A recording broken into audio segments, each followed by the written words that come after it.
dito nagsimula si Allswell kahapon.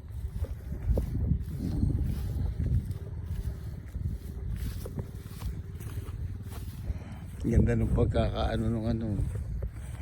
pagkakalinis ng lawnmower kanina. Hindi naman araw-araw yung lawnmower, parang once a week, pero yung pagdidilig araw-araw. Na-tempoan natin lawnmower yung kanina. Si Allswell. Ito yung isa.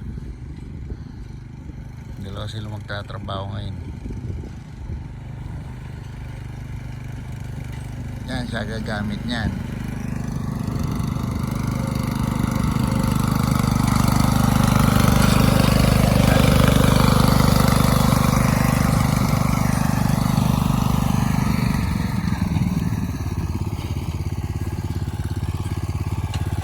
Kagabi nakababa.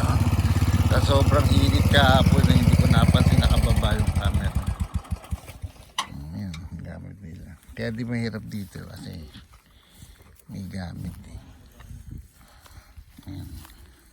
Paikot na sila.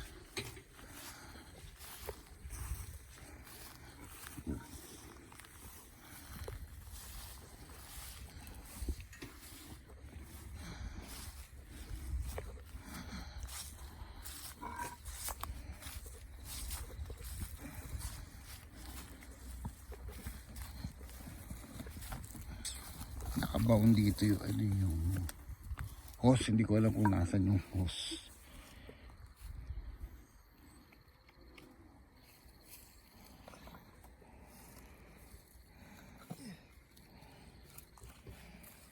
Ayan.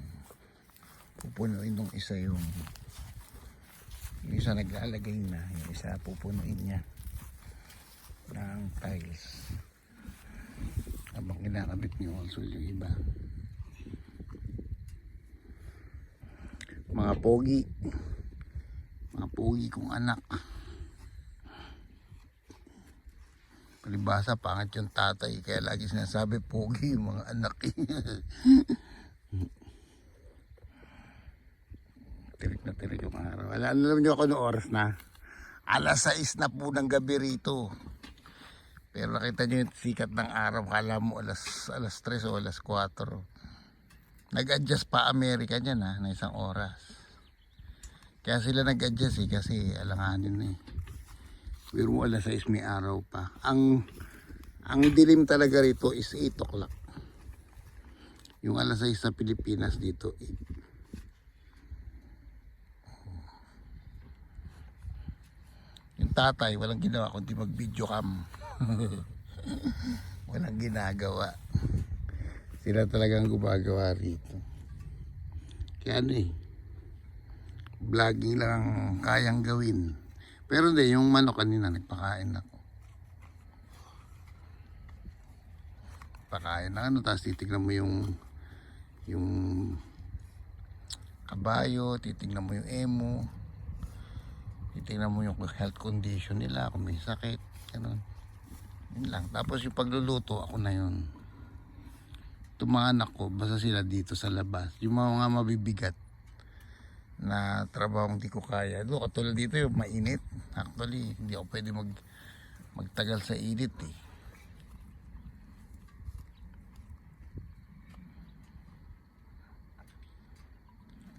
Pero exercise ko na lang din to.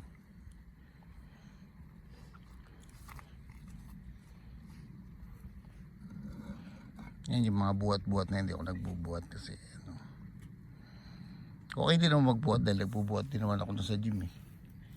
Ngala kasi dito medyo iniiwasan ko yung mga stress na trabaho.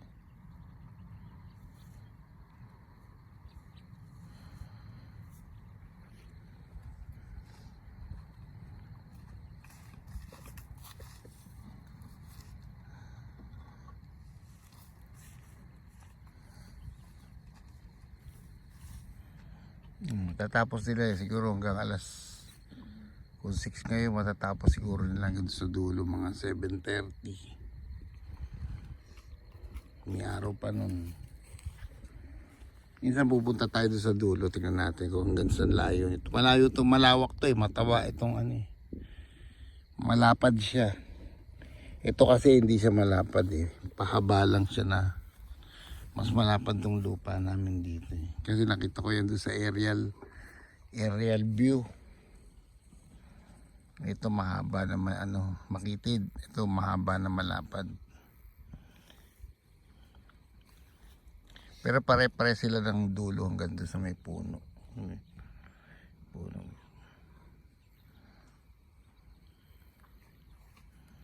Tapos pagdating doon sa harap, mayroon di space sila.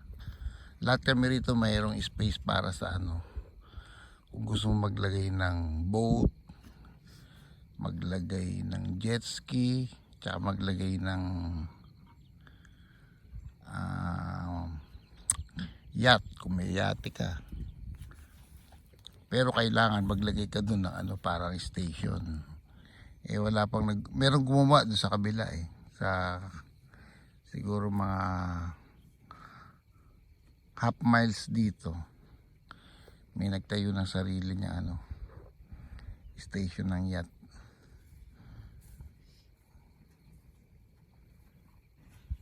Hindi pa maharap ng kapatid ko yun eh. Dito muna kami pumopokus dito sa may sa may halaman ay sa mga sa hayupan tsaka sa halaman yan yung barley. Yung barley wala nang problema yan na yan eh. Yearly yan na yan eh. Ito na lang din na-develop itong gagawin para sa mga hayop na nakagala. Tsaka laruan. Ito actually laruan namin na hindi kami ng mga predator. Tapos yung mga hayop naiingatan namin. Pag-alagala lang sila rito. Yung manok hindi pwedeng pakawalan. Kasi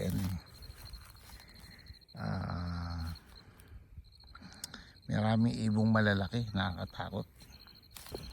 Baka isa-isang mawalan, maubos eh. Doon na lang sila, yung nakita nyong kulungan kanina, doon lang sila.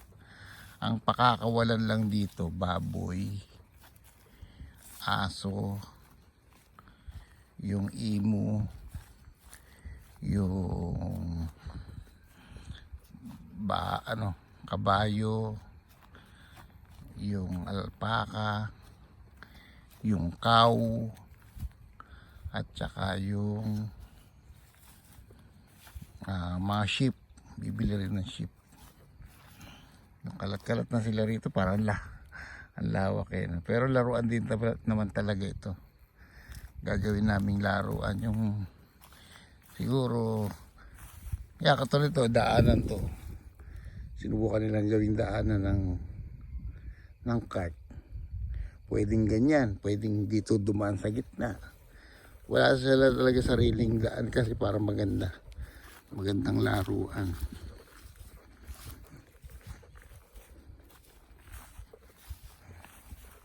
Kailangan na rin namin magtabas eh. Pero sayang kasi pag tinabas mo ng tinabas eh.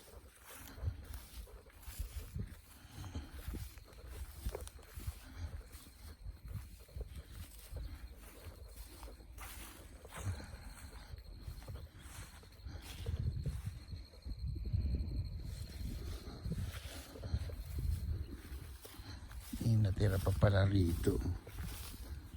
Bali pa ano naman nila pag naubos yun. Dito sila kukuha. Ito pala paleta eh. Pwedeng gawin yan sa manok. Actually maraming paleta rito. Mga pinag-deliveran dati. Ang ginawa yung bahay. Ang ginawa kasi yung bahay nagpalit ng tiles, pinaggalingan ng tiles yan. Ginawa yung bahay ata tumagal ng 6 to 8 months ata nung nag-tiles.